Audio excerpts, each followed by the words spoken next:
Hello everyone, welcome to Topper's Notes. Today is 26th of April and we'll be covering the following articles. Tackling Strontium, a cyber espionage group. तो basically जो cyber security से related ये एक article आया है. Next is can climate change be solved by pricing carbon. अगर carbon pricing establish कर दी जाती है तो क्या क्लाइमेट चेंज का जो इशू है उसको रिजॉल्व किया जा सकता है, इस पर एक आर्टिकल है. Next is demolishing the rule of law.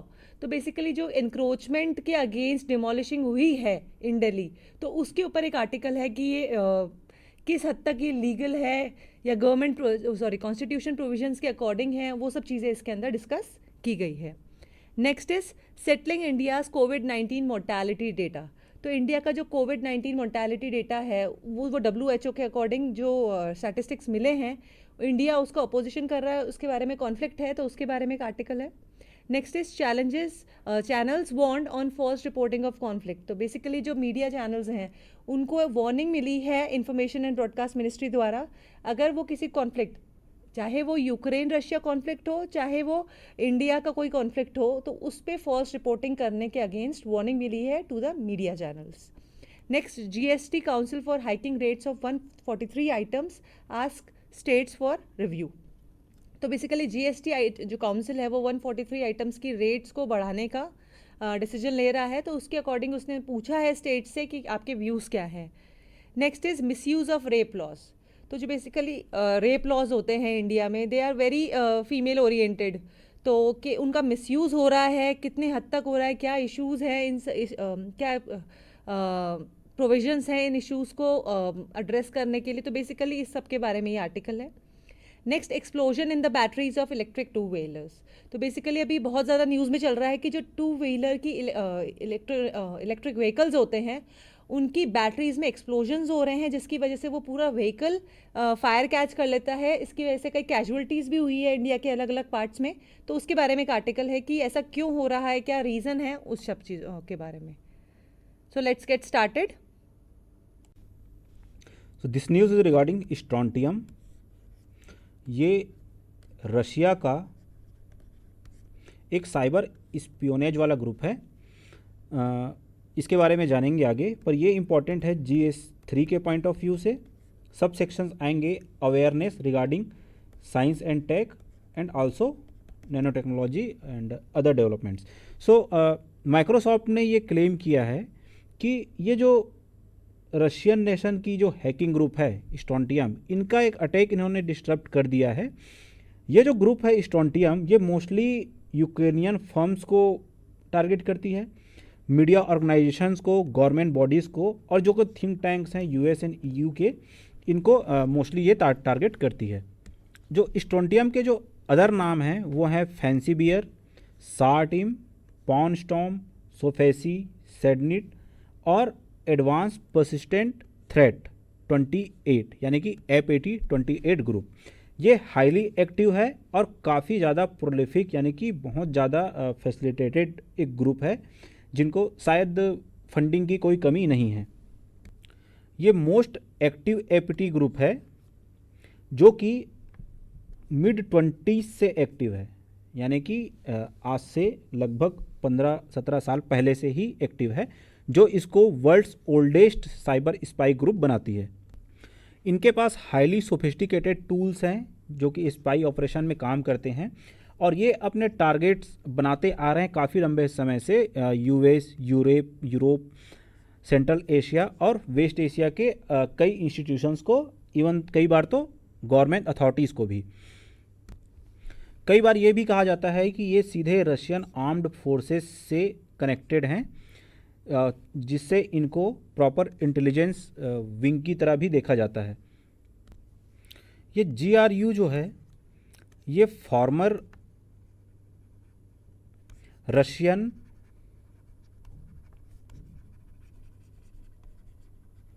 Intelligence directorate है, जो कि रिस्पॉन्सिबल है सेवरल साइबर अटैक्स के लिए थ्रू आउट द ईयर. इनको फैंसी बियर नाम से भी आइडेंटिफाई किया गया है. सो नेटवर्क को अटैक कैसे किया जाता है इनके द्वारा, तो ये diverse malware and malicious software tools का यूज़ करते हैं, जिनमें से कई मेथड्स ऐसे हैं जो कि काफ़ी कॉमन है, जिनमें से स्फेयर फिशिंग एक है, जीरो डे एक्सप्लॉइट, वाटर होलिंग जो टेक्निक है ये भी ये यूज़ करते हैं। जब जेब्रोसी वाली जो टेक्निक है ये यूज़ करते हैं थ्रू फिशिंग स्पीयर फिशिंग वाला जो पहले का मेथड था उसके साथ इसको कॉम्प्लीमेंट करके भी करते हैं। ये वीपीएन फिल्टर के थ्रू भी मालवेयर पहुंचाते हैं। एंड मोस्ट रिसेंटली जो एफबीआई है यूएस की, उन्होंने ये नोटिस किया है कि जो APT28 है स्टोंटियम, ये ड्रोवोरब नाम का एक मालवेयर डेवलप किया इन्होंने, जो कि लिनक्स सिस्टम के लिए डिज़ाइन किया गया है। ये जो मालवेयर है अगर ये विक्टिम की मशीन पे डिप्लॉय हो जाती है किसी तरह, उसके बाद ये ऑटोमेटिक फाइल डाउनलोड और अपलोड की कैपेसिटी रखती है, कुछ आर्बिट्ररी कमांड भी दे देती है। एंड कई ऐसी टेक्निक्स हैं जो डिटेक्शन को इवेट करती है, यानी कि ये एक तरह की हाइडिंग टेक्निक है इस पर्टिकुलर मालवेयर की। सो इस तरह से ये नेटवर्क अटैक्स होते हैं, और specially through APT28। So which organisation have been targeted already? So democratic national committee जो DNC है, इनको भी हैक किया गया था ड्यूरिंग 2016 प्रेसिडेंशियल इलेक्शन। इसके अलावा global television network TV5 cyber attack, world anti doping agency जो वाडा हैं उनके ईमेल लीक, और सेवरल अदर जो हाई प्रोफाइल ब्रीचेस हैं, ये सब माना जाता है कि APT28 का ही काम था। 2015 में जो जर्मन का जो फेडरल पार्लियामेंट है उसमें भी अटैक रिपोर्ट किया गया था, जो कि फैंसी बियर का ही काम था। कहा जाता है कि इस अटैक के दौरान कई डेटास हैं और ईमेल अकाउंट्स हैं उनको हैक किया गया, कई MPs के एज वेल एज जो चांसलर रही हैं एंजेला मर्केल उनका भी। सो सेम ग्रुप जो था वो सपोजली रिस्पॉन्सिबल था एक्सेसिंग करने के लिए और स्टील करने के लिए मल्टीपल ईमेल अकाउंट्स, जो कि UK बेस्ड TV स्टेशन का था। सो ऐसे कई अटैक्स किए हैं इस पर्टिकुलर ग्रुप ने। So government and security agencies ने किस तरह से रिएक्ट किया है? सो UK की जो गवर्नमेंट है उन्होंने एसेट फ्रीज किए हैं, ट्रैवल बैन किए हैं 2 रशियन GRU ऑफिसर्स के, जो कि रिस्पॉन्सिबल थे 2015 साइबर अटैक के जर्मनी के पार्लियामेंट में।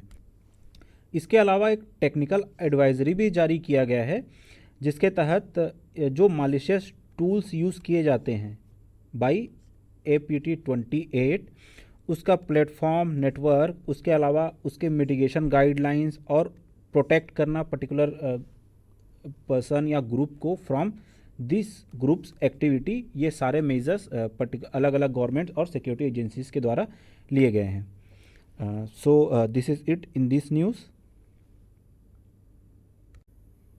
So the article is climate change, can climate change be solved by pricing carbon?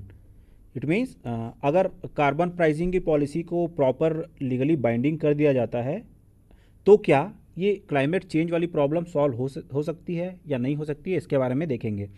ये इम्पॉर्टेंट है GS3 के पॉइंट ऑफ व्यू से। सब सेक्शंस आएंगे कंजर्वेशन एंड मिटिगेशन मेजर्स। जो US एडमिनिस्ट्रेशन का जो सोशल कॉस्ट एस्टिमेट है वो ये कहता है कि ये जो भी कार्बन इमिशन है फ्रॉम पावर प्लांट और टेल पाइप, तो इसके हर एक टन ऑफ जो कार्बन डाइऑक्साइड का जो इमिशन है वो कंट्रीब्यूट करने वाला है $51 इकोनॉमिक डैमेजेस, जो कि आने वाले साल में होने वाले हैं। सो ये किस बेस पे ये बात किया जा रहा है, क्या हुआ है, आखिर ये न्यूज़ में कैसे आ गई, इसके बारे में आगे देखते हैं। सो जो पेंसिल्वेनिया है US का जो स्टेट है, ये पहली major fossil fuel producing country बनी है जो कि अडॉप्ट करेगी कार्बन प्राइसिंग की पॉलिसी क्लाइमेट चेंज को एड्रेस करने के लिए। ये हिस्सा बनी है उन 11 स्टेट की जहाँ पे कोल, ऑयल और नेचुरल गैस से जो पावर प्लांट्स चलते हैं उनको क्रेडिट बाई करना पड़ेगा, यानी कि पर्टिकुलर जो कार्बन क्रेडिट है वो बाई करना पड़ेगा in order to secure their position on climate change. So US जो प्रेसिडेंट है उन्होंने एक लेस डायरेक्ट अप्रोच अपनाया है कि ये एक तरह से वॉलंटरी है, कहीं भी बाइंडिंग सा नहीं है। लेकिन जो अदर कई गवर्नमेंट्स हैं उन्होंने काफ़ी एग्रेसिव मूवमेंट्स लिए हैं, जैसे कि कनाडा ने इम्पोज किया है फ्यूल चार्जेस, हर इंडिविजुअल पे फ्यूल चार्जेस, और जो बिग पॉल्यूटर हैं वो पे करेंगे एमिशंस के लिए, पर्टिकुलर एमिशंस के लिए। तो कनाडा उन 27 नेशंस में से एक है जो किसी या किसी टाइप का एक कार्बन टैक्स लेती है according to the WHO। So US का जो ये लेस डायरेक्ट पॉलिसी है उसकी वजह से कई एक्सपर्ट कह रहे हैं कि जो यूएस के जो भी पॉलिसीज़ हैं वो काफ़ी हद तक फ्रैक्चर्ड है, इनका अप्रोच जो है वो फ्रैक्चर्ड है एंड ये कहीं से भी एफिशिएंट नज़र नहीं आता है। So what about the pricing tag? So US administration ने ये कॉस्ट एस्टिमेट किया है अराउंड $51 पर टन। लेकिन अगर यही कॉस्ट स्टेट जो न्यूयॉर्क स्टेट है अगर उसके हिसाब से देखें तो ये कॉस्ट है लगभग $125 पर टन, जो कि काफ़ी हद तक ज़्यादा है यूएस एडमिनिस्ट्रेशन के एस्टिमेशन से। लेकिन जो मोस्ट रिसेंटली वैल्यू किया गया है इन एमिशंस को वो किया गया है 13.5 पर टन, जो कि regional green house gas initiative जो कि नॉर्थ ईस्ट में है ऑफ यूएस, इसी को पेंसिल्वेनिया के द्वारा ज्वाइन किया जा रहा है। ये similar cap and trade emission programme की तरह ही है जो कि कैलिफोर्निया में ऑलरेडी इन्फोर्स्ड है, और ये आने वाले टाइम में यानी कि 2023 में वाशिंगटन स्टेट में भी इफ़ेक्ट होने वाली है। कनाडा का जो कार्बन टैक्स है उसमें इंक्लूड होता है एक मिनिमम फ्यूल चार्ज हर इंडिविजुअल पे, जो कि इक्विवेलेंट है लगभग $40 पर टन ऑफ कार्बन डाइऑक्साइड।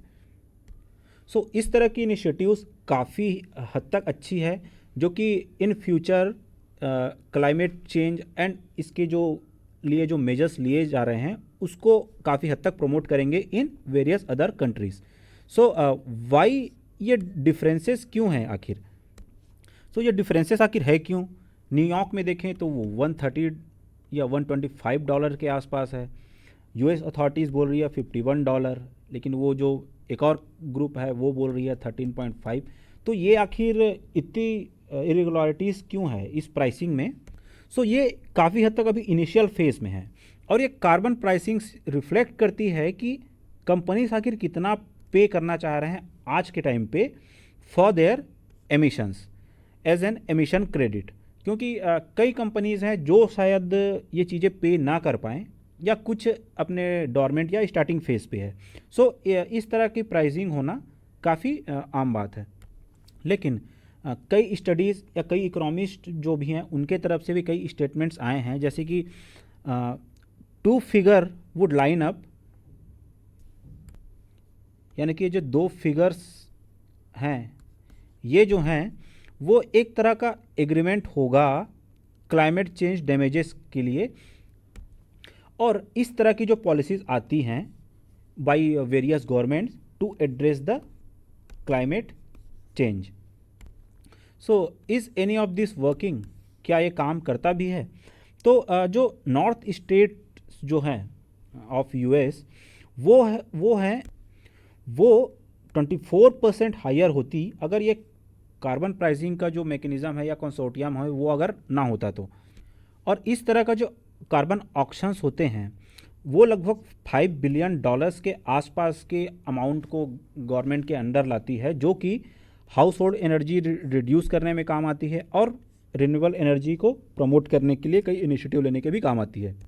सो इस तरह की जो चीज़ें हैं वो ओबामा जब प्रेसिडेंट थे तो इसको मोर देन 80 टाइम्स यूज़ किया गया है, और जो व्हीकल की जो एमिशंस स्टैंडर्ड हैं उनको भी टाइटन किया गया है, और कोशिश ये भी किया गया है कि जो कोल या थर्मल पावर प्लांट्स है उनको बंद करके रिन्यूएबल सोर्सेस पे शिफ्ट किया जाए। लेकिन जैसे ही डोनाल्ड ट्रंप पावर पे आया उन्होंने रोल बैक कर दिया ओबामा इरा के इतने सारे रूल्स को, क्योंकि उन्होंने क्या किया कि ये जो सोशल कॉस्ट जो कि $50 पर टन था उसको 7 और लेस कर दिया। सो इससे क्या है, ये जो फंड है इसमें काफ़ी हद तक इफेक्ट पड़ा, जो कि लॉन्ग टर्म में काफ़ी ख़राब दृश्य पेश करता है। सो ये जो चीज़ें हैं ये काफ़ी हद तक ओके साउंड करती है, बट जब ग्लोबल टर्म्स की बात आती है तब ये इसके जो इम्प्लीकेशंस हैं ये ग्लोबल फाइनेंशियल सिस्टम में जो यूएस की जो पोजीशन है इसको काफ़ी हद तक हैम्पर कर सकती है। आखिर किया क्या जा सकता है, what's next about it? More aggressive measures लिए जा सकते हैं सोशल कॉस्ट ऑफ कार्बन वाला जो आइडिया है उसके लिए। और बाइडेन एडमिनिस्ट्रेशन की बात करें तो वो फर्स्ट टाइम ये अप्लाई कर रही है क्लाइमेट डैमेज कंसिडरेशंस, अगर ऑयल या गैस को सेल या बाई किया जाता है उसके ऊपर। ये काफ़ी अच्छे इनिशिएटिव्स हैं फ्रॉम द यूएस गवर्नमेंट, और ये चीज़ें काफ़ी अदर कंट्रीज़ को भी इम्प्लीमेंट करनी चाहिए जिससे क्लाइमेट चेंज की जो सिचुएशन है उससे डील किया जा सके। This is it in this news. This news is regarding India's mortality in कोविड-19। ये इम्पॉर्टेंट है GS2 के पॉइंट ऑफ व्यू से, जिसमें आता है subsection issues related to social sector and services, जिसमें कि हेल्थ भी एक सर्विस है। कई बार इंडिया के जो कोविड रिलेटेड डेटा है जो इंडिया ने जारी किए हैं उस पर हमेशा से सवाल उठते रहे हैं कि इंडिया काफ़ी अंडर रिपोर्ट कर रहा है, मोर्टेलिटी इंडिया में उससे कहीं ज़्यादा है। WHO भी इससे रिगार्डिंग अभी एक नया रिवलेशन किया है WHO ने कि ये काफ़ी हद तक अंडर रिपोर्टेड डेटा है, असली जो मोर्टेलिटी का नंबर है वो काफ़ी ज़्यादा है। तो WHO corona virus mortality count is more than subject of disagreement, क्योंकि WHO का जो डेटा आया है, उनके जो रिव्यूज़ आए हैं इन सब चीज़ों को लेके, उसमें इंडिया का सीरियसली डिसएग्रीमेंट आता है, क्योंकि WHO का कहना है कि इंडिया इंटेंशनली डेथ नंबर्स को छुपाने की कोशिश कर रहा है। अगर WHO को मोर्टेलिटी काउंट की अगर बात करें तो यहाँ आप देख सकते हैं US यहाँ पे सबसे ऊपर है, 6 लाख से भी ऊपर डेथ रजिस्टर किए गए हैं USA में। उसके बाद ब्राज़ील का नंबर आता है, उसके बाद इंडिया का नंबर आता है। और कई प्रेडिक्शंस ये लगाए गए हैं कि अगर इंडिया का असली डेटा बाहर आए तो वो इससे लगभग 5 टाइम्स ज़्यादा रहेगा। हालांकि WHO ऑफिशियली कहता है कि ये 3 टाइम ज़्यादा होगा, लेकिन जो पहले से ही प्रेडिक्शन उठती आई हैं उसमें ये चर्चा चलती थी कि 5 टाइम्स जो है वो नंबर्स हैं डेथ के, इसके कंपैरिजन में। अब इंडिया जो है वो डीपली अफेक्टेड रहा है जो सक्सेसिव कोविड वेव्स जो आए हैं। इस वजह से ये जो रिवीजन आ रहा है WHO की तरफ से कि डेटा ज़्यादा आए हैं, इंडिया छुपा रहा है, तो ये काफ़ी ज़्यादा फ्रस्ट्रेटिंग है इंडियन अथॉरिटीज़ के लिए, because India and central government is trying their best ताकि वो हेल्थ से रिलेटेड जितनी भी फैसिलिटीज़ और इंफ्रास्ट्रक्चर को डेवलप कर सके। तो ये काफ़ी India is not dilated with this revision of WHO। Significantly gap है इन नंबरों में, WHO ने ऐसा पॉइंट आउट किया है, क्योंकि काफ़ी अंडर रिपोर्टेड मोर्टेलिटी फिगर्स हैं इंडिया में, और जो अनरिलीज्ड एस्टिमेट हैं WHO के, उन्होंने इसे कई लीडिंग ग्लोबल एक्सपर्ट के द्वारा तैयार किया गया है, लेकिन इंडिया का जो हेल्थ इस्टेब्लिशमेंट हैं, इंडिया के जो जितने भी अथॉरिटीज़ हैं, उनको नहीं शामिल किया गया है इस एस्टीमेट में। ये इंडिया के लिए और भी ज़्यादा डिसअपॉइंटिंग और फ्रस्ट्रेशन वाली बात है। यहाँ क्या कहा गया है कि India had close to 4 times the कोविड-19 डेथ्स रिपोर्टेड, रिपोर्ट किया गया है उससे 4 टाइम्स ज़्यादा डेथ है। तो आप देख रहे हैं कि कभी 3 टाइम्स ज़्यादा बोल रहे हैं, कभी 4 टाइम्स, तो कभी 5 टाइम्स। तो ये डेटा भी काफ़ी इरेगुलर है। इसमें भी क्लैरिटी बिल्कुल नहीं है, चाहे वो इंडिया के तरफ से भी देखें या WHO की तरफ से भी देखें, तो शायद ये भी एक डिसएग्रीमेंट का भी एक रीज़न है।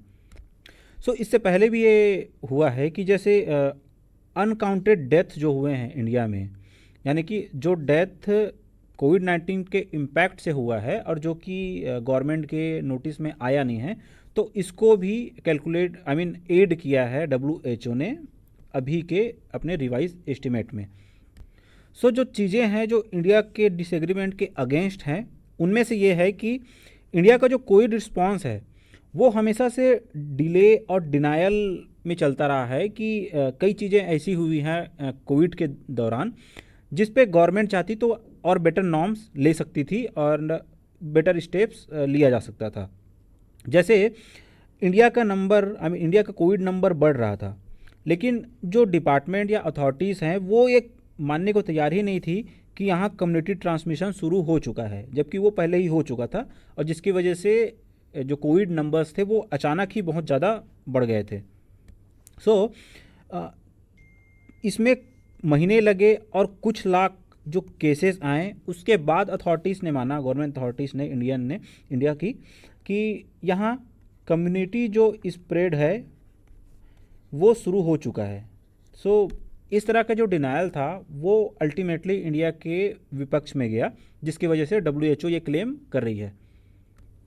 जो फर्स्ट वेव था उसमें जिस तरह से लॉकडाउन और मेजर्स लिए गए, तो उससे एक तरह के पॉलिटिकल अपलॉडिंग हुई इंडिया की लीडरशिप की कि कैसे हमने कोविड को डिफीट किया। लेकिन जब डेडली सेकंड वेव आया कोविड का, तो वहाँ पे पता चला कि how much unprepared we are, कि कितने ज़्यादा अनप्रिपेयर्ड थे हम लोग डेल्टा वेरिएंट को हैंडल करने के लिए। जो डेल्टा वेरिएंट आया था, जिसको इंडियन वेरिएंट भी कहा जाता है, उसको हैंडल करने के लिए इंडिया कितना ज़्यादा ही अनप्रिपेयर्ड था, ये सेकंड वेव में अच्छे से जग जाहिर हुआ। क्योंकि उस वेव के दौरान people began dying from lack of basic health facilities, क्योंकि हेल्थ फैसिलिटीज़ इंफ्रास्ट्रक्चर जैसे कि oxygen, beds, ventilators and therapeutic जो इक्विपमेंट्स हैं उसकी काफ़ी हद तक कमी हो गई थी। अब इंडिया जैसी बड़ी कंट्रीज़ में जहाँ पे इतना ज़्यादा पॉपुलेशन डेंसिटी है, तो वहाँ पे इस तरह के हेल्थ इंफ्रास्ट्रक्चर का होना काफ़ी अपने आप में ही काफ़ी चैलेंजिंग है, और गवर्नमेंट की तरफ से इस तरह के डिनायल इसको और ज़्यादा हार्मफुल बनाती है और ज़्यादा कंसर्न पैदा करती है। जैसे क्रीमेटोरियम्स था जहाँ पे डेड बॉडीज़ को जलाया जाता था, वहाँ पे लकड़ी की कमी हो गई। लोगों को अपनी फैमिली मेम्बर्स को नदी के किनारे दफनाने की नौबत आ गई थी। सो इंडिया का जो पॉपुलेशन था वो कम्प्लीटली डिवास्टेटेड था during second wave of COVID. So ये जो नंबर्स हैं ये पुरानी मेमोरीज़ को ताज़ा कर सकती हैं, क्योंकि जिस तरह का डेस्पिरेशन और हेल्पलेसनेस की सिचुएशन उस टाइम पैदा हो गई थी, वो यादें अभी भी सब किसी के अंदर हैं, और वो एक तरह से और ज़्यादा फ्लेम हो जाएगी, क्योंकि अभी अनएम्प्लॉयमेंट, फ्यूल प्राइस और इन्फ्लेशन जो चल रहा है इंडिया में, ये शायद दोहरी मार होगी सरकार पे, क्योंकि ये फिगर काफ़ी हद तक पॉलिटिकल रेलिवेंस भी रखती हैं। क्योंकि अगर चुनाव होते हैं अपकमिंग किसी भी स्टेट में या आने वाले टाइम पे, तो ये जो नंबर्स हैं ये कहीं ना कहीं गवर्नमेंट के खिलाफ ही जाने वाली है, और अपोजिशन को ज़रूरत है कि जो गवर्नमेंट विक्ट्री की ड्रम बीट बजा रही है कि कोविड को हमने ऐसा हैंडल किया, बेटर देन अदर हैंडल किया, तो वो उस पर भी एक तरह का इलेबोरेशन चाहेगी कि आपने क्या सही आंकड़े दिए हैं, या नंबर चीज़ों को अंडर रिपोर्ट करके ही आप अपनी विक्ट्री सेलिब्रेट कर रहे हैं। क्योंकि ये जो डेटास हैं वो WHO के अभी को जो डेटास हैं वो लॉन्ग टर्म में फियर ही क्रिएट करने वाली है, और जो कि प्रेजेंट गवर्नमेंट है उसके अगेंस्ट जाएगी। सो एग्ज़ाम पॉइंट ऑफ व्यू से ये उतना ज़्यादा इम्पोर्टेंट तो नहीं है, बट फिर भी आपको WHO से रिलेटेड चीज़ें जाननी चाहिए।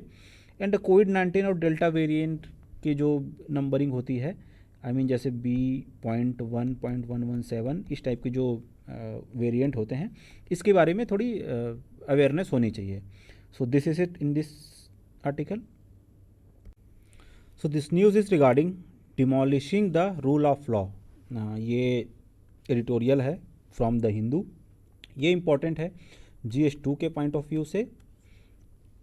सब सेक्शन आएंगे government policies and interventions for the development. So recently में जो जहांगीरपुरी में जो घटना हुई है, इसके बारे में तो आप जानते ही होंगे कि कई बुलडोज़र्स थे जिनमें हंड्रेड्स ऑफ पुलिसमैन थे। इन्होंने दिल्ली के कुछ बिल्डिंग्स, पेटी शॉप्स को डिमोलिश कर दिया गया है जो कि मॉस्क के एंट्रेंस गेट पे थे। सुप्रीम कोर्ट ने अर्जेंट ऑर्डर दिया था स्टेटस क्वो की, यानी कि चीज़ों को रोक देने की अंटिल द फर्दर ऑर्डर, लेकिन ऑर्डर देने के बाद भी लगभग 1 घंटे तक ये डिमोलिशन चालू रहा और उसके बाद ये जाके रुकी है। कहीं ना कहीं ये सुप्रीम कोर्ट के ऑर्डर को चैलेंज करती है और ये एक तरह का कंटेम्प्ट ऑफ कोर्ट की सिचुएशन बन रही है यहाँ पे। ये इसका जो प्रीटेक्स्ट है वो देख लेते हैं कि क्या हुआ था।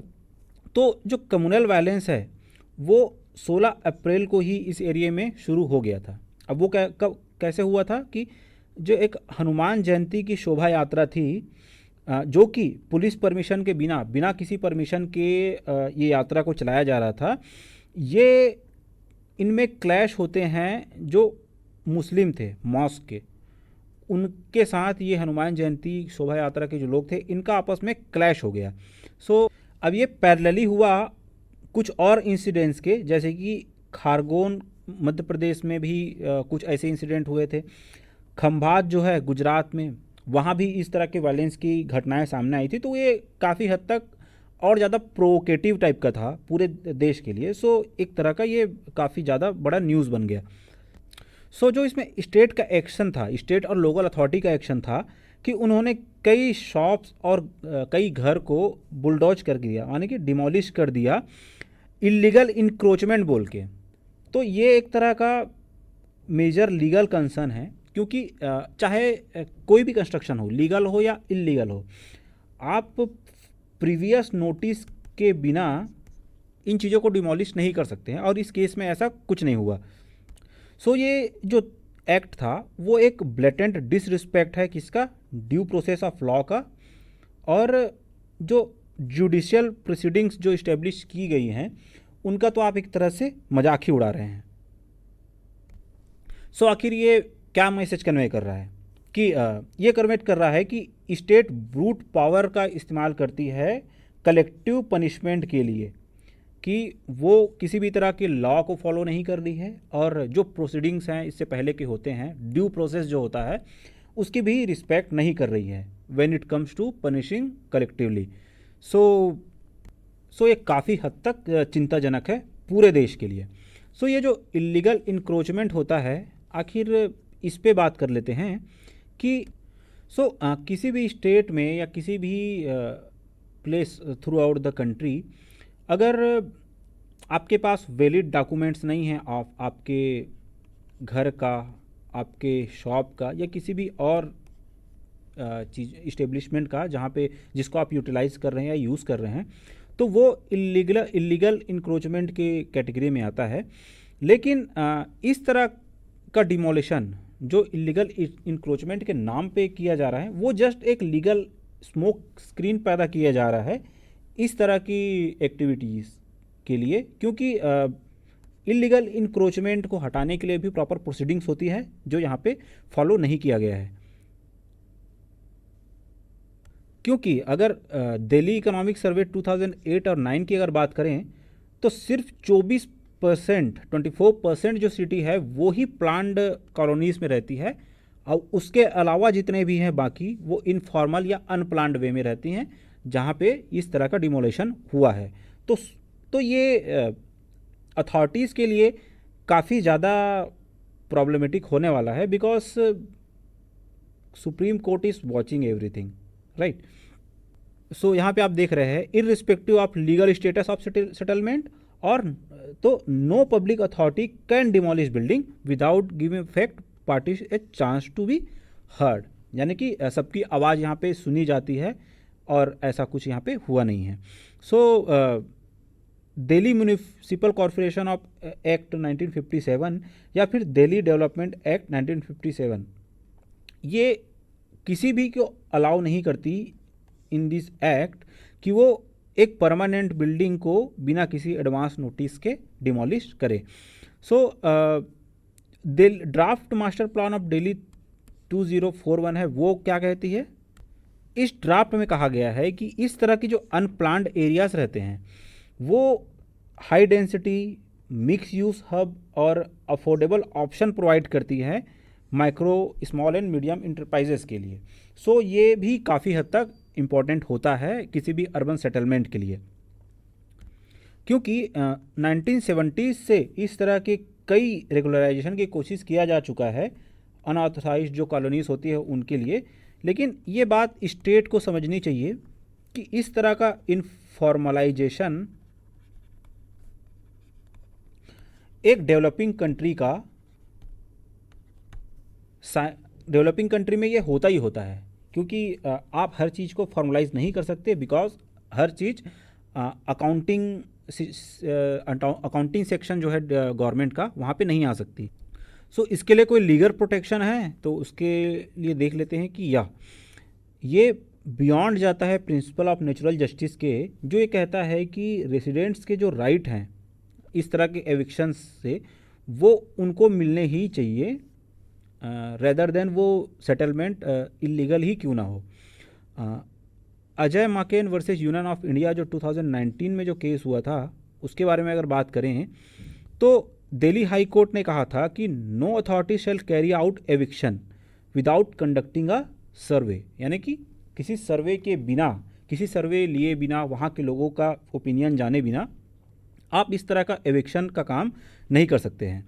सो इसमें कंसल्टिंग जो है, पॉपुलेशन जो वहाँ रहती है उनका कंसल्टेशन भी ज़रूरी है, और अगर आप एविक्ट करते हैं तो एडिक्वेट रिहेबिलिटेशन, उन लोगों के लिए प्रॉपर एकोमोडेशन आपको प्रोवाइड कराना पड़ेगा, तभी आप ये एविक्ट कर सकते हैं उनको इस पर्टिकुलर जगह से। सो ये right to the city and right to adequate housing जो इंटरनेशनल लॉ है उसको भी एक तरह से परपेट्रेट करती है। कोर्ट ये भी कहती है कि जो स्लम डवेलर्स हैं वो भी राइट टू हाउसिंग जो एक्ट है, जो राइट टू हाउसिंग उनको भी है कि उनको भी घर मिलने चाहिए, उनको भी लाइवलीहुड मिलनी चाहिए। सो स्टेट उनको प्रोटेक्ट करनी चाहिए from forced and unannounced eviction को, ये एक स्टेट की जिम्मेदारी है। ये रूलिंग थी हाई कोर्ट ऑफ दिल्ली की। सो एक और केस हुआ था Sudama Singh versus government of Delhi 2010 में, जिसमें दिल्ली हाई कोर्ट मैंडेट करती है कि state should comply with fair procedure before undertaking any evictions.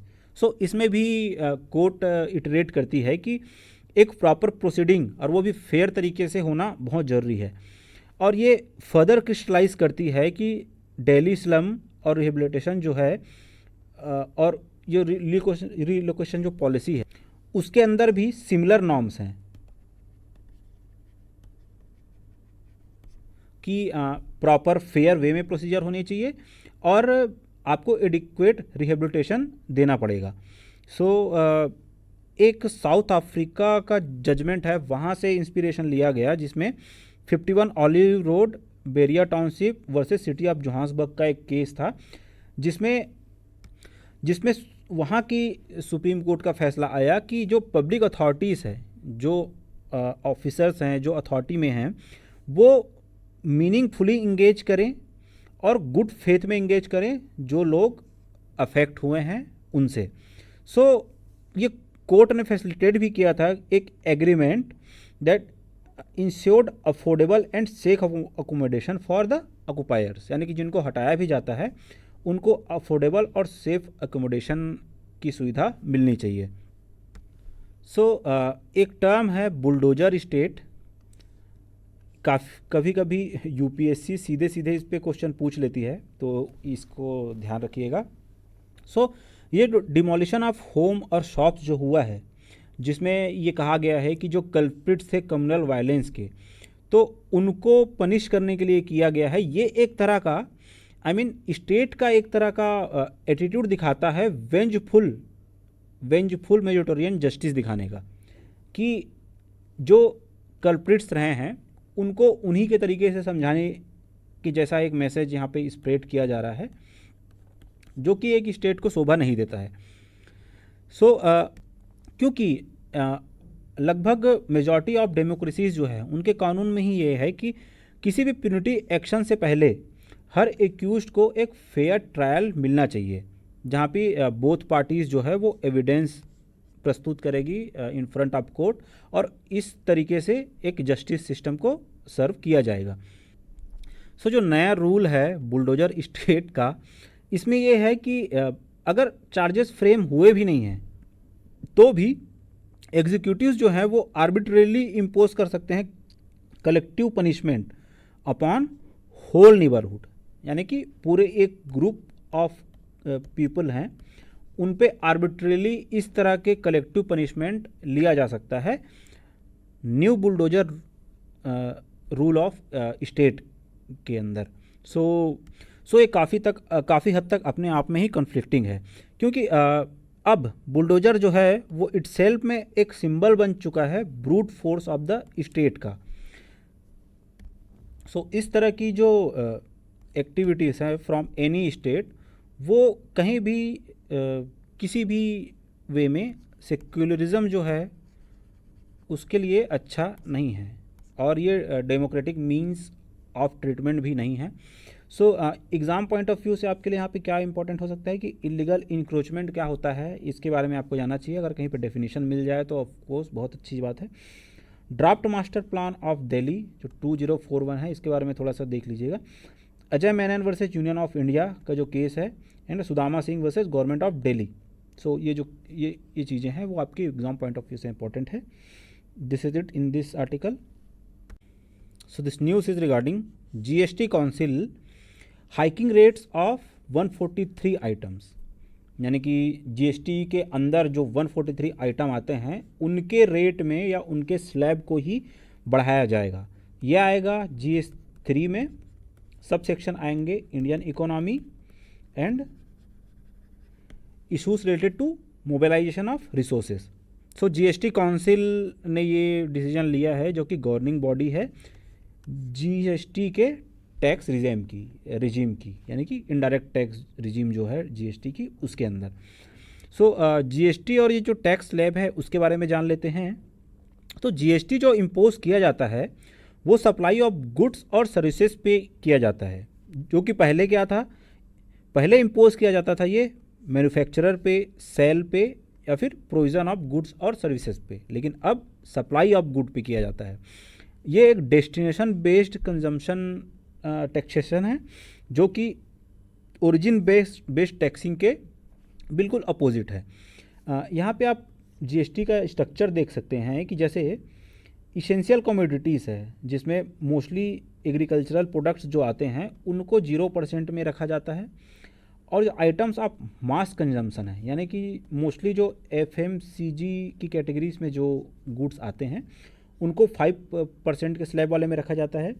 उसके अलावा जो चीज़ें और आती हैं जो कि बेसिक नेसेसिटीज़ से थोड़ी सी ऊपर होती है, ये 12 to 18 के स्लैब में आती है, और जो जितने भी सीन गुड्स होते हैं या लग्जरी गुड होते हैं उसको 28% के स्लैब में रखा जाता है। इनिशियली इसको 4 रेट में रखा जाने वाला था, जो कि कंटिन्यू किया गया एज 5%, 12%, 16% एंड 28%। बाद में ये 0, 5, 12%, 18% एंड 28% के स्लैब में आ गया। ये जो लिस्ट ऑफ आइटम्स हैं या इनकी शेड्यूलिंग है, ये किस स्लैब में आएंगी, किस में नहीं आएंगी, ये सब चीज़ का जो भी डिसीजन होता है ये GST काउंसिल के द्वारा लिया जाता है। जो 143 आइटम्स हैं उसमें से 92% जो है उनको 18% के स्लैब में शिफ्ट किया जाएगा, और बाकी को 28% के स्लैब में शिफ्ट किया जाएगा। ये पहली बार है आफ्टर 2018 कि इस तरह का कोई डिसीजन लिया जा रहा है, क्योंकि इस तरह के ये जो जितने भी आर्टिकल्स हैं, यहाँ आइटम्स हैं, उनके रेट को रिड्यूस किया गया था नवंबर 2017 में, जिनमें थे perfume, leather apparels, chocolates, cocoa powders, firework and ये अदर चीज़ें जिनका टैक्स में रिडक्शन किया गया था, लेकिन अब इनको फिर से हाइक किया जाने वाला है। कुछ और बेसिक आइटम्स हैं जैसे कि पापड़ हो गया, गुड़ हो गया, जैगरी, इसको 0 से 5% के स्लैब में जाने का प्रपोज़ल रखा गया है। और कुछ गुड्स हैं जिनको 18% से 28% यानी कि 28% के स्लैब में ले जाने का फैसला किया गया है, जो कि है लेदर अपैरल्स हैं, इसमें रिस्ट वॉचेस हैं, परफ्यूम्स हैं, डेंटल फ्लॉस हैं, चॉकलेट्स हैं, वफेल्स हैं, और ये सारी चीज़ें जो आप यहाँ पे देख सकते हैं, इन सबको 28% के स्लैब में शिफ्ट किया जाएगा। अगर जीएसटी कलेक्शन की बात करें तो through out the years GST के कलेक्शन में काफ़ी हद तक इंक्रीज़ देखने को मिला है, क्योंकि जीएसटी कलेक्शन मार्च के लिए था रिकॉर्ड 1.42 लाख करोड़, जो कि एक 14.7% की इंक्रीज़ थी from the last year same month. लेकिन इस तरह की जो टैक्सेशन है एंड इस तरह की जो हाइक किया जा रहा है इन slab of the particular items, उसमें क्या है, होलसेल प्राइस इंडेक्स जो होता है उसमें काफ़ी हद तक सर्ज देखने को मिलता है इन्फ्लेशन में, जो कि 14.55% था इन मार्च में। सो ये काफ़ी हद तक रेट्रोस्पेक्टिव मेजर्स हो सकते हैं when it comes to controlling the inflation, क्योंकि रिटेल इन्फ्लेशन भी जो है वो मार्च के महीने में वो 17 मंथ हाई को टच कर गया था, जो कि था 6.95%।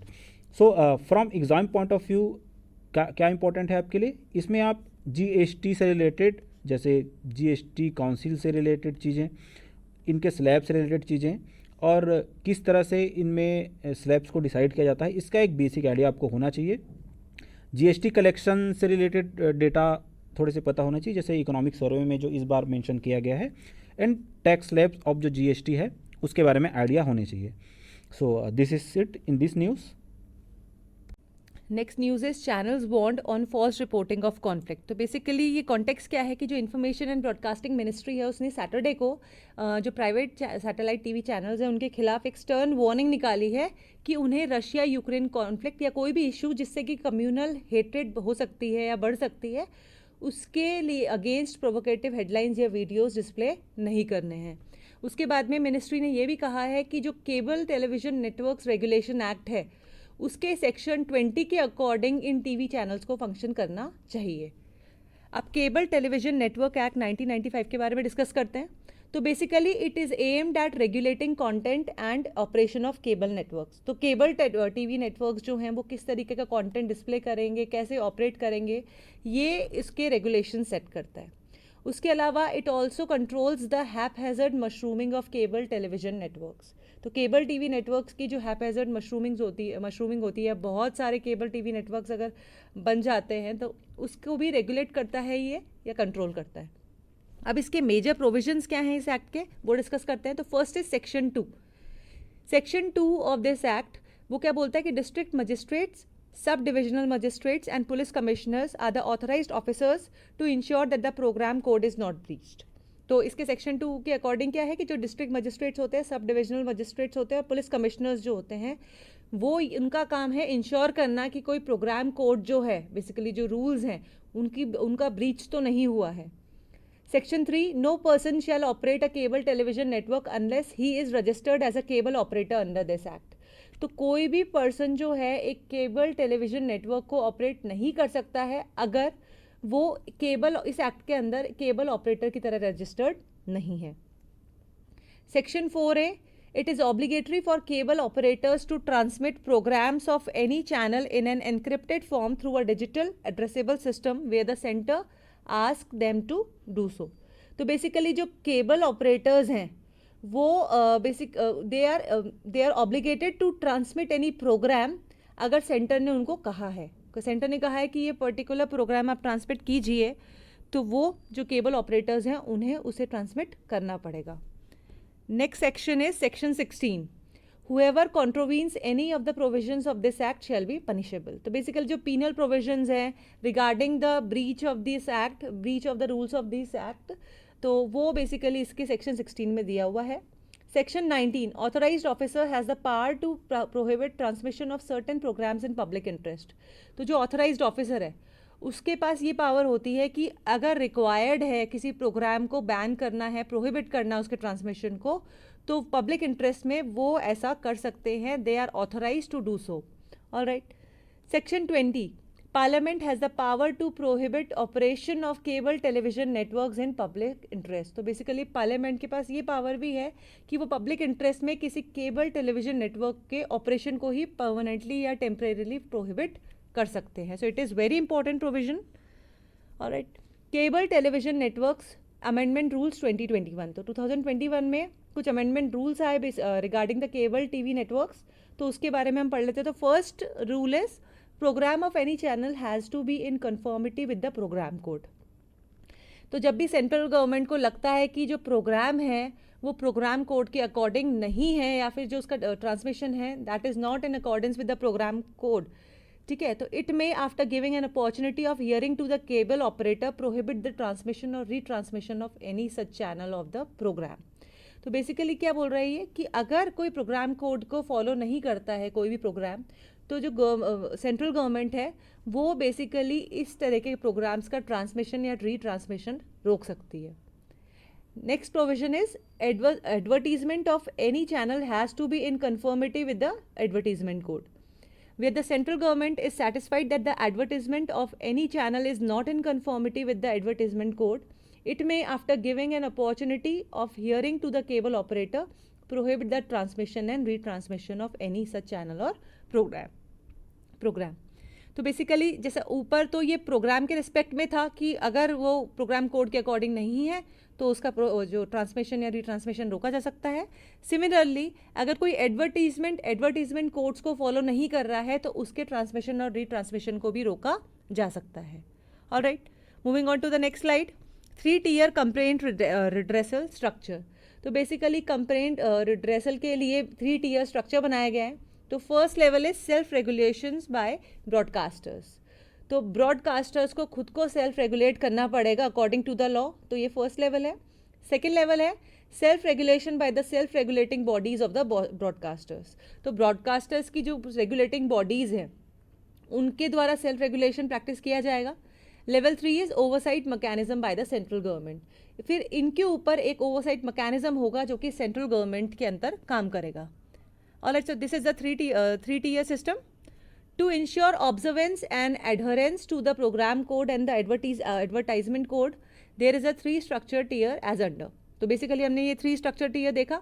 The 3-level grievance redressal mechanism contains self-regulation by broadcasters, self-regulation by self-regulating bodies, and oversight by an interdepartmental committee at the level of union government. Now, what is the significance of these rules? तो significance क्या है basically? The amended rules provide for a statutory mechanism for complaints raised by citizens regarding any content broadcast. तो ये जो amended rules है ये एक statutory mechanism provide करते हैं फॉर द कंप्लेंट्स. इन कंप्लेंट्स को एड्रेस करने के लिए एक मैकेनिज्म प्रोवाइड करते हैं. Viewers can directly complain to the broadcaster. तो एक जो व्यूअर है जिसको अगर लगता है कि ये प्रोग्राम या ये एडवर्टीजमेंट ये सही नहीं है, it is not in public interest, तो वो डायरेक्टली ब्रॉडकास्टर को कंप्लेंट फाइल कर सकते हैं और उस ब्रॉडकास्टर को विद इन 15 days इस पर एक्शन लेना पड़ेगा, रिस्पॉन्ड करना पड़ेगा. If the complainant is not satisfied with the response, the complaint can be escalated to self regulating bodies set up by TV channels which should deal with the case in 60 days. अगर complainant को लगता है कि जो broadcaster ने जो response दिया है it is not satisfactory to their level, तो वो लोग जो सेल्फ रेगुलेटिंग बॉडीज़ है जो टीवी चैनल्स खुद बनाते हैं आपस में, उनको कंप्लेंट फाइल कर सकता है और उस सेल्फ रेगुलेटिंग बॉडी को विद इन 60 days अपना डिसीजन देना पड़ेगा. अगर फिर भी कंप्लेनेंट को लगता है कि ये सेल्फ रेगुलेटिंग बॉडी ने भी डिसीजन सही नहीं दिया है, तो वो जो ओवरसाइट मैकेनिज्म के अंतर्गत यूनियन गवर्नमेंट को अपील कर सकते हैं. So this is the 3-level grievance redressal system. At present, there are 900 TV channels which have been granted permission by the Ministry of Information and Broadcasting, all of which are required to comply with the program and advertising code laid under the cable television network rules. तो अभी फिलहाल 900 television channels हैं जिनको कि ministry of information and broadcasting ने permission दे रखी है. Moving on to the next slide. कि अब ये तो हमने बेसिक जो लीगल प्रोविजंस है, कॉन्स्टिट्यूशनल प्रोविजंस है, वो डिस्कस किए हैं. अब फॉल्स न्यूज़ आखिर फैलते ही क्यों है, उसका रीज़न भी देख लेते हैं. तो first is erosion of media ethics. तो मीडिया टीआरपी के लिए मीडिया जो है फॉल्स न्यूज़ बहुत ज़्यादा फैलाती है ताकि जो ट्रैफिक है, पब्लिक ट्रैफिक है, वो उनके चैनल पे बढ़े. Next, vastness of the internet, because internet knows no bounds and limits. तो इंटरनेट इतना बड़ा है कि उसकी रीच बहुत ज़्यादा है और उसकी वजह से मैक्सिमम लोगों तक ये फॉल्स न्यूज़ फैल जाती है और कैलिब्रेट होके आगे बढ़ती जाती है. Next, polarization of society. Basically society का पोलराइजेशन हो गया है टुवर्ड्स अ पर्टिकुलर आइडियोलॉजी. तो ये फॉल्स न्यूज़ का जो कैलिब्रेशन है वो इसकी वजह से बहुत ज़्यादा है. Lack of legislation. कोई प्रॉपर रूल्स एंड रेगुलेशंस नहीं है और जो एग्जिस्टिंग रूल्स और रेगुलेशंस हैं वो इस इशू को एड्रेस करने के लिए सफिशेंट नहीं है. कॉन्फर्मेशन बायस, कि न्यूज़ अगर फॉल्स न्यूज़ फैली भी है तो लोग जो होते हैं वो इतना इनिशिएटिव नहीं लेते हैं कि वो उसको कंफर्म करें कि एक्चुअली ये न्यूज़ सही भी है कि नहीं. So these are the major reasons for the spread of false news. उसके अलावा जो इलिटरेसी है लोगों के बारे में, तो ये बाकी और दूसरे रीजंस भी हैं. Alright, so this is all in this news. हमने डिस्कस किया कि केबल टेलीविज़न नेटवर्क्स एक्ट है क्या, उसके अलावा जो 2021 में अमेंडेड रूल्स आए हैं वो क्या हैं, कंप्लेंट रिड्रेसल इंडिया में क्या स्टेटस है उसका, रीजंस क्या हैं बेसिकली फॉल्स न्यूज़ के स्प्रेड के, वो हमने डिस्कस किए. Now let's move on to the next news. Rape laws are being misuse today. तो बेसिकली जो रेप लॉज बनाए गए थे टू प्रोटेक्ट विमेन, उनका आजकल ये विमेन जो हैं बहुत ज़्यादा मिसयूज़, विमेन द्वारा बहुत ज़्यादा मिसयूज़ हो रहा है, उसके बारे में ये आर्टिकल है. तो रिटायर्ड सुप्रीम कोर्ट जस्टिस जो हैं BN श्री कृष्णा, उन्होंने कहा है कि इंडिया में रेप लॉज बहुत ज़्यादा मिसयूज़ किए जा रहे हैं. उसके अलावा उन्होंने ये भी कहा कि जो अक्यूज है उसके नाम को हमेशा एनोनिमस रखा जाना चाहिए to protect his privacy in case he is not found guilty in the future. अब रेप का डेफिनेशन क्या है उसके बारे में डिस्कस करते हैं बेसिकली. तो a rape charge under section 375 of IPC has 2 parts. Non consensual penetration of any orifice in women by a man and non consensual touching of any orifice with the mouth. This is not restricted to having sex. Forcing a woman to this herself or with someone else is also rape. तो basically ये 2 definitions दी गई हैं of the rape.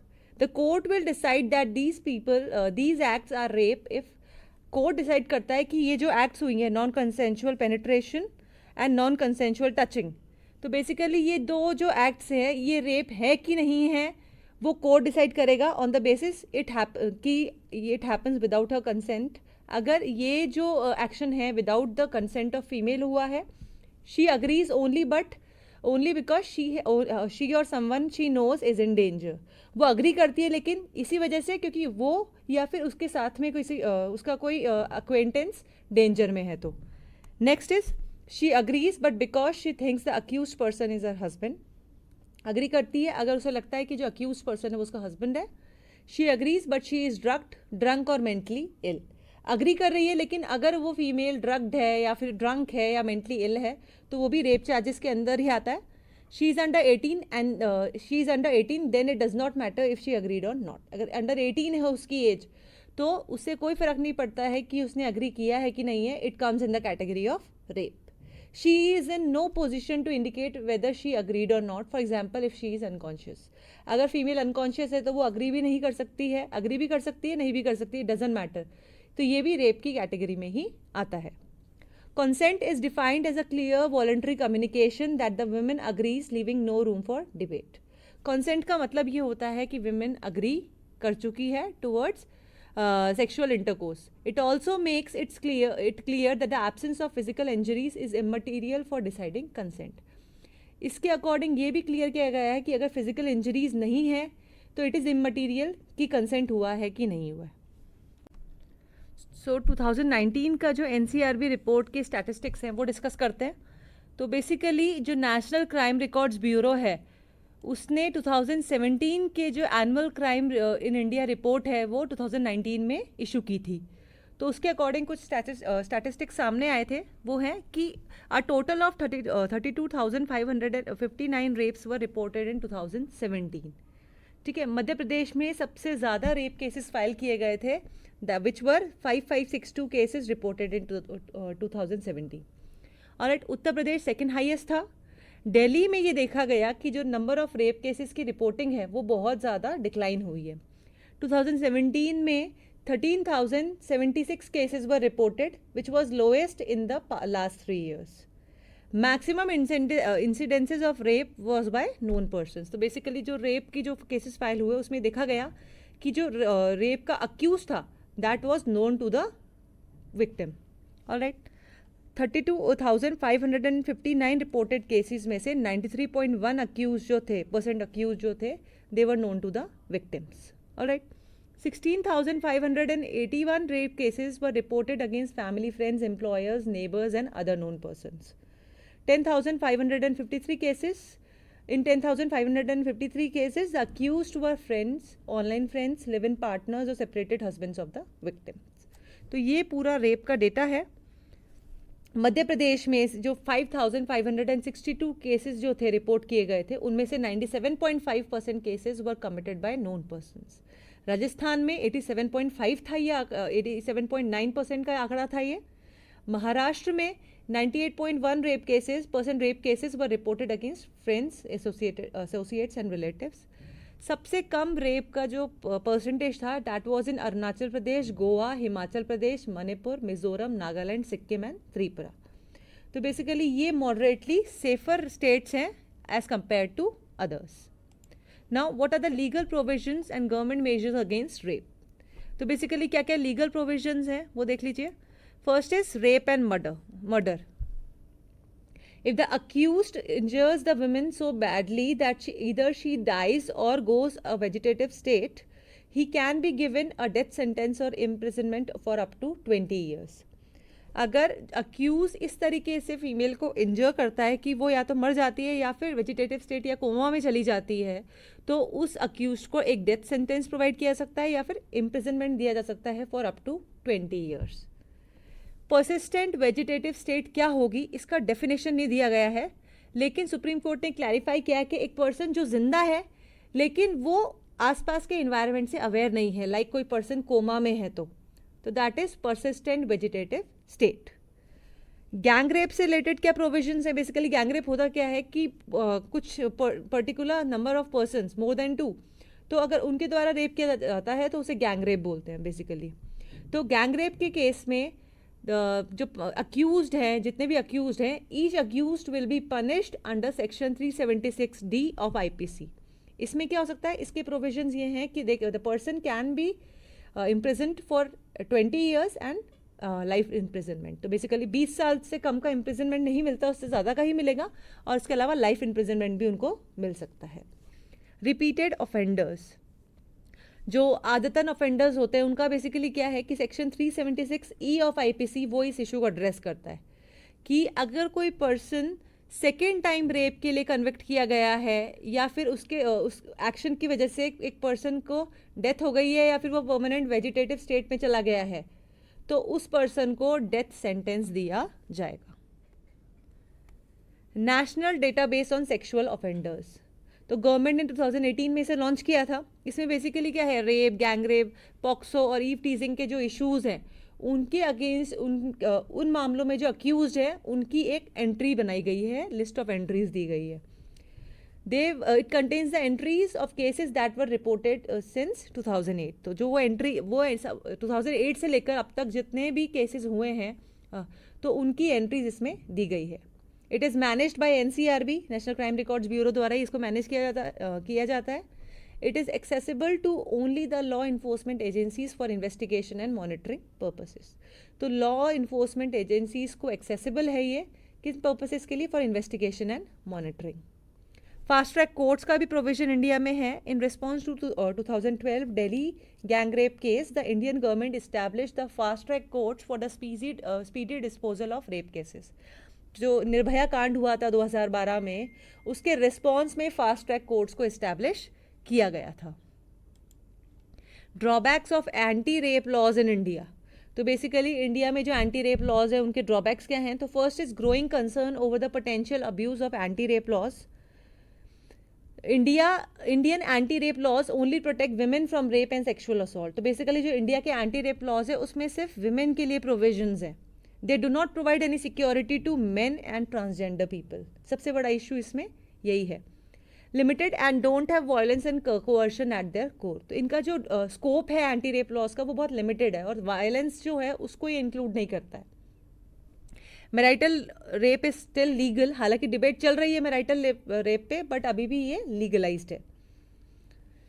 Politicians accused of the crime में remain in office and benefit from the slow justice system until convicted, तो जो politicians हैं जिन पर की रेप केस लगा हुआ है दे रिमेन इन ऑफिस, और इनको जब तक कन्विक्ट नहीं किया जाता तब तक कि ये पावर में रहते हैं। तो ये सबसे बड़ा इशू है एंटी रेप लॉज का इंडिया में। अब क्या इसका वे फॉरवर्ड क्या है, आगे क्या क्या सजेस्टिव मेजर्स हैं उसके बारे में डिस्कस करते हैं। तो first is women should be given respect and be allowed to exercise their rights and their life must not be defined by social norms. तो विमेन की रिस्पेक्ट की जानी चाहिए, उनको उनके राइट्स एक्सरसाइज करने की परमिशन होनी चाहिए और सोशल नॉर्म्स का उन पर कोई ऑब्लिगेशन नहीं होना चाहिए। Awareness must be made at the grass root level to both men and women about women's rights, तो बेसिकली एक अवेयरनेस क्रिएट करी जानी चाहिए for both men and women. Alright, men must be educated so that they understand respect, boundaries and consent in such a way that will prevent them from violating women rights। तो men को educate किया जाना चाहिए ताकि उनको समझ आए कि consent का मतलब क्या होता है, ताकि उनको women rights को violate किया जाने से रोका जा सके। The government must ensure that the laws are strictly enforced। The government को ensure करना चाहिए कि जो laws हैं in operation they must be strictly enforced। It must improve the infrastructure to protect women's rights। women rights को बचाने के लिए इंफ्रास्ट्रक्चर इंडिया में होना चाहिए और जो भी एग्जिस्टिंग इंफ्रास्ट्रक्चर है उसमें इम्प्रूवमेंट की रिक्वायरमेंट है। It should also make marital rape illegal. Marital rape को इलीगल डिक्लेयर करने की बहुत ज़्यादा ज़रूरत है। Half of the Nirbhaya fund is unutilized despite the desperate need for helplines, fast track courts, one-stop crisis centers and shelter homes। तो Nirbhaya fund बनाया गया था, उसका हाफ ऑफ द अमाउंट जो है वो अनयूटिलाइज रहता है, जबकि बहुत सारे रिक्वायरमेंट्स है to establish helplines, fast track courts, one stop crisis centres and shelter homes. Funding must also be provided for programmes to support and advocate women's rights. तो फंडिंग भी प्रोवाइड किया जाना ज़रूरी है। The police must play a proactive role in making the police stations welcoming places for women so that they can file complaints with ease। तो police जो है वो एक मेजर इंस्टीट्यूशन है जो कि एक प्रोएक्टिव रोल प्ले कर सकता है ताकि जो फीमेल्स हैं, जो विमेन हैं, वो एक तरीके से हेजिटेट ना करें अगर उन्हें कंप्लेंट फाइल करनी है। तो under reporting of such crimes does not help solving this problem. Under reporting नहीं होनी चाहिए, जो एक्चुअल सिचुएशन है उसका प्रॉपर ब्यौरा दिया जाना चाहिए, इससे इसकी प्रॉब्लम जो होगी वो एग्जैजरेट होगी, कम नहीं होगी। Steps must be taken so that it is not tabooed in society. Basically जो कहा जाता है कि रेप जो है एक बहुत बड़ा धब्बा है फीमेल की डिग्निटी पे, तो बेसिकली इस तरह के टैबूज़ को ख़त्म किया जाना बहुत ज़रूरी है। Private companies can play a role in protecting their women employees from such heinous crimes। तो बेसिकली प्राइवेट कंपनीज को भी मेजर प्रॉपर रूल्स और रेगुलेशन स्टैब्लिश करने चाहिए ताकि उनकी जो फीमेल एम्प्लॉयज़ है उनको इस तरीके के क्राइम से बचाया जा सके। Alright, providing caps for those who are working in night shifts is one of the many measures that can be taken by private companies in protecting their female employees। तो कैब्स प्रोवाइड की जानी चाहिए उन female employees के लिए जो कि private companies के अंदर नाइट शिफ्ट्स कर रही हूँ। Representation of women on screen must change. The TV shows must cease the culture of objectifying women and ban those contents that may be harmful to women. Instead women on screen must be given strong lead roles. तो basically उनको जो portray किया जाता है कि they are the weaker ones, they are not equal to their male counterparts, तो ये सब चीज़ों डिस्प्ले है, जो पोर्ट्रेयल है, ये सबको ख़त्म किया जाना चाहिए। Women should be given strong lead roles. Alright, जो फिल्म इंडस्ट्री है उसमें भी ये ट्रेंड देखा जा रहा है कि आजकल बहुत सारी मूवीज़ आ रही हैं जो कि फीमेल ओरिएंटेड होती है, तो it has much more power in changing societies mindset than laws. तो एक इंडियन फिल्म इंडस्ट्री बहुत मेजर रोल प्ले कर सकती है in changing the mindset. Alright, तो all these measures must work in coherence with the fact that men are also vulnerable to false claims of rape। तो ये जो actions हैं basically ये फीमेल ओरिएंटेड हैं, तो ये चीज़ और भी देखना ज़रूरी है कि men are also vulnerable to false के, बहुत सारे लोग जो मेल्स होते हैं उनके खिलाफ फॉल्स रिपोर्ट्स लिखाई जाती है, और जो पुलिस है या दूसरे इंस्टीट्यूशंस हैं फिर वो उनके खिलाफ बायस्ड रहते हैं. सो उनको भी प्रोटेक्शन की ज़रूरत है. और अगर ये दोनों चीज़ें साथ में होंगी तो जो एंटी रेप लॉज हैं वो बहुत स्ट्रॉन्ग हो सकते हैं इंडिया में. Alright, this is all in this news. Basically ये मेंस ओरिएंटेड है. बहुत सारे ऐसे कुछ ड्रॉबैक्स भी दिए हमने एंटी रेप लॉज के. बेसिकली जो प्रोविजंस हैं, लीगल प्रोविजंस, वो सब हमने डिस्कस किए. Now moving on to the next news. Next news is explosion in the batteries of electric two wheelers. तो बेसिकली जो टू व्हीलर इलेक्ट्रिक व्हीकल्स होते हैं उनमें फायर पकड़ने के इंसिडेंसेस बहुत ज़्यादा हो रहे हैं. और रिसेंटली जो विजयवाड़ा है वहाँ पर एक आदमी जो है उसके ईवी में आग लगने की वजह से, उस सफोकेशन और बर्न्स की वजह से वो उसकी डेथ हो गई. तो ये मेजर कॉन्टेक्स्ट है. और ये ऐसा यहाँ पर सिर्फ विजयवाड़ा में नहीं हुआ है, ऐसे बहुत जगह पे देखने को मिल रहा है कि जो इलेक्ट्रिक व्हीकल्स हैं they are catching fire. Alright, तो अब इलेक्ट्रिक व्हीकल की बैटरी के बारे में डिस्कस करते हैं. तो इसे ट्रैक्शन बैटरी भी बोला जाता है. तो ये एक रिचार्जेबल बैटरी होती है जो कि किसी बैटरी इलेक्ट्रिक व्हीकल या हाइब्रिड इलेक्ट्रिक व्हीकल में पाई जाती है. बेसिकली जो ये बैटरी होती है ये लिथियम आयन बैटरीज होती है, as they are specifically design for high electric charge capacity. ठीक है. Now what are the different types of electric vehicles. तो अलग अलग टाइप के इलेक्ट्रिक व्हीकल्स होते हैं. First is EV. ईवी में क्या होता है कि कंबशन, इंटरनल कंबशन इंजन नहीं होता है. कोई पेट्रोल इंजन नहीं होता, कोई डीजल इंजन नहीं होता है. They have only electric drive. Alright, इनकी जो बैटरी पैक का साइज़ होता है वो 20 to 80 किलोवाट आवर होता है. Nissan leaf, Tesla model S, ये सब इलेक्ट्रिक व्हीकल के ही एग्जाम्पल है. Next is hybrid electric vehicle, HEV. तो इसमें क्या होता है, इंटरनल कंबशन इंजन भी होता है और इलेक्ट्रिक मोटर भी होती है. The batteries gate charge by the engine. ठीक है, तो बैटरी जो होती है वो इंजन से चार्ज होती है. And battery pack size is 6 to 12 kilowatt hour. तो इसकी जो बैटरी पैक साइज होता है वो थोड़ा मीडियम साइज्ड होता है. होंडा सिविक हाइब्रिड जो है वो बेसिकली HEV का ही एग्जाम्पल है. Plug in hybrid vehicle, PHEV. तो इसमें क्या होता है कि इंटरनल कंबशन इंजन तो है ही, साथ में इलेक्ट्रिक मोटर भी है just like HEVs, but the batteries can be charge from an external source. इनकी जो बैटरीज होती है वो इंजन से नहीं चार्ज होती है, but they can also be charge from external source. BMW i8 इसका एग्जाम्पल है. MHEV माइल्ड हाइब्रिड व्हीकल की अगर हम बात करें तो इसमें वही इंटरनल कंबशन इंजन भी है और इलेक्ट्रिक मोटर भी है. Turns off the engine and switches to motor when coasting, braking and restarting quickly. Alright, तो जब जो व्हीकल है वो एकदम से ब्रेक लग रहा है या रीस्टार्ट हो रहा है क्विक, बहुत जल्दी, बार बार, तो बेसिकली उस टाइम पे क्या होगा, ये इंजन तो बंद कर देता है और ऑटोमेटिकली मोटर पे या इलेक्ट्रिक जो वर्जन है उस पर शिफ्ट हो जाता है. Can not be solely driven on electric motor. इसको सोली इलेक्ट्रिक मोटर पे ड्राइव नहीं किया जा सकता है. They are also dependent on the internal combustion engine. Chevrolet Silverado hybrid जो है वो इसका एग्जाम्पल है. Alright, now lithium ion batteries and their working. Basically जो लिथियम आयन बैटरीज है यही मेजर कॉज है for catching fires by electric vehicles. तो इसके बारे में भी डिस्कस कर लेते हैं. तो लिथियम आयन बैटरीज जो होती है सबसे commonly use type of batteries होती है, and they are used in electric cars, smartphones and laptops. Most popular battery type powering millions of consumer electronics around the world. सबसे पॉपुलर बैटरी टाइप है. इसमें anode, cathode, separator, electrolyte और 2 current collectors, ये basically इसके अलग अलग parts होते हैं. अब लिथियम आयन बैटरीज का एडवांटेज क्या है कि ये बहुत लाइट वेट होती हैं, इनकी एनर्जी डेंसिटी बहुत ज़्यादा होती है, and they are very easy to recharge. Alright, जैसे हम मोबाइल में जो अपना स्मार्टफोन होता है उसमें क्या करते हैं, जो चार्जर है वो प्लग इन करते हैं and it gets recharge very easily. तो इस वजह से लिथियम आयन बैटरीज का यूज़ बहुत ज़्यादा होता है. इनका लाइफ स्पैन भी as compare to lead acid battery बहुत ज़्यादा होता है.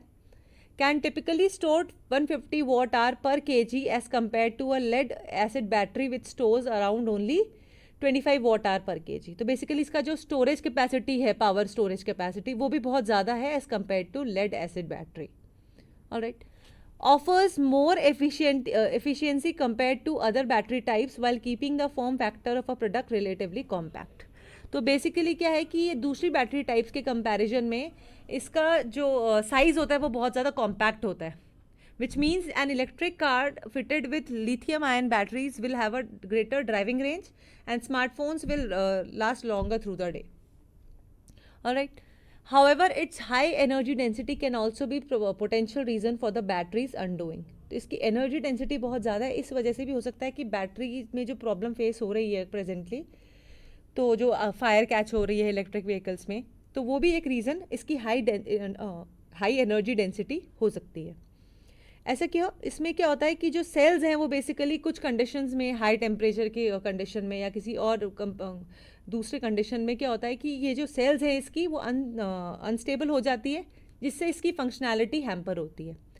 इस वजह से lithium ion batteries work best within a safe operating limit. The battery management system is applied to a lithium ion battery to make sure they operate safely.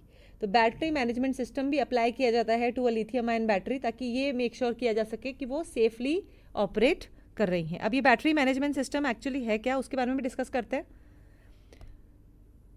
Battery management system, an electronic system connected to all the cells in a lithium ion battery pack which constantly measures their voltage and the current flowing through it. तो ये एक electronic system होता है जो कि क्या करता है, लिथियम आयन बैटरी का पैक, जो लिथियम आयन बैटरी है उसके वोल्टेज को करेंटली कॉन्स्टेंटली मेजर करता है और ये भी देखता है कि उस बैटरी से कितना करंट फ्लो हो रहा है। It is also equipped with a myriad of temperature sensors providing it information on temperatures at different sections on the battery pack. तो बेसिकली जो बैटरी पैक है उसके अलग अलग पार्ट्स में कितना टेम्परेचर है, टेम्परेचर एक परमिसेबल लिमिट से ज़्यादा तो नहीं चला गया है, ये सब चीज़ों को भी ये मॉनिटर करता है। All this data helps the BMS to calculate other parameters of battery pack like the charging and discharging rate, battery life cycle and efficiency. तो ये सब डेटा की वजह से क्या होता है कि जो चार्जिंग और डिस्चार्जिंग रेट हो गई या बैटरी की जो लाइफ साइकिल है, बैटरी कितना एफिशिएंटली काम कर रही है, ये सब डेटाज भी कलेक्ट करने में BMS को हेल्प मिलती है। Now what are the government steps in to control fires. ठीक है, तो बेसिकली क्या है कि गवर्नमेंट ने कैसे स्टेप मतलब क्या इनिशिएटिव्स लिए हैं ताकि ये जो फायर्स लग रही है ईवी में उसमें क्या कैसे कंट्रोल किया जा सके, उसके बारे में डिस्कशन है। तो with increasing incidents of electric two wheelers catching fire, the government has swung into action. तो बेसिकली जो बहुत ज़्यादा ये जो इंसिडेंट्स मिल रहे हैं कि टू व्हीलर्स में फायर लग रही है, तो गवर्नमेंट जो है उसने एक्शन लेना स्टार्ट किया है। The companies found negligent will be penalized and a recall of defective vehicles will be ordered after receiving the report of an expert panel. ठीक है, तो बेसिकली क्या है, जो कंपनीज जिनके बिहेवियर को नेग्लिजेंट माना जा रहा है कि कंपनी को पता था कि ये ड्रॉबैक है इस ईवी में, फिर भी उसने उसको लॉन्च कर दिया है, या और भी कोई और इशू है, तो नेग्लिजेंट कंपनीज को पर फाइन्स लगाए जाएंगे। उसके अलावा जो डिफेक्टिव व्हीकल्स है उनको वापस बुलाया जाएगा ताकि उनको चेक किया जा सके कि क्या प्रॉब्लम है। The government has also ordered a probe last month after an e-scooter launched by ride-hailing operator Ola's electric mobility arm caught fire in Pune. तो बेसिकली गवर्नमेंट ने एक इन्वेस्टिगेशन भी ऑर्डर की है। जब ओला का जो स्कूटर था, इलेक्ट्रिक स्कूटर, उसमें आग लग गई थी पुणे में लास्ट मंथ, तो बेसिकली उसके अगेंस्ट गवर्नमेंट ने एक इन्वेस्टिगेशन भी ऑर्डर की है। The Center for Fire, Explosive and Environment Safety has asked to probe the circumstances that led to the incident and also suggest remedial measures according to Road Transport Ministry. तो the Center for Fire, Explosive and Environment Safety है, उसको कहा गया है कि आप देखिए कि किस वजह से इस ईवी में आग लगी थी पर्टिकुलर, और क्या रेमेडियल मेजर्स हो सकते हैं वो भी सजेस्ट कीजिए। ऑलराइट, जो मिनिस्ट्री है रोड ट्रांसपोर्ट मिनिस्ट्री, उसने ये भी कहा है CFEES को कि आप जो फाइंडिंग्स हैं उनके साथ में सजेशंस भी दीजिए कि ये इंसिडेंट्स को होने से कैसे रोका जा सकता है। The government think tank NITI Aayog also came out with a draft battery swapping policy for electric vehicles. तो बेसिकली जो गवर्नमेंट थिंक टैंक है नीति आयोग, उसने भी एक ड्राफ्ट बैटरी स्वैपिंग पॉलिसी दी है और कुछ इंसेंटिव्स दिए हैं कि किस तरीके से बैटरी स्वैपिंग में क्या इंसेंटिव्स हो सकते हैं और क्या टेस्टिंग प्रोटोकॉल रहेगा। ऑलराइट, और नीति आयोग ने बोला है कि जो जितनी भी मेजर सिटीज़ है, चाहे वो स्टेट कैपिटल हो, यूनियन टेरिटरी का हेडक्वार्टर हो या कोई और सिटी हो, लेकिन अगर उसकी पॉपुलेशन 5 लाख से ऊपर है तो उसे सेकेंड फेज़ के अंदर कवर किया जाएगा, given the importance of 2 wheelers and 3 wheeler segments in the growing cities. The policy also seeks a level playing field across business models involving the sale of EVs with fixed and swappable batteries. तो basically level playing field भी establish की जाएगी इस policy द्वारा, ठीक है, for the sale of electric vehicles with fixed and swappable batteries. So इस news में इतना ही है कि ईवी क्या है, लिथियम आयन बैटरी जो है वो कैसे काम करती है, क्या एडवांटेजेस हैं, क्या डिसएडवांटेजेस हैं, इलेक्ट्रिक व्हीकल्स के डिफरेंट टाइप्स क्या हैं. Now moving on to the next news.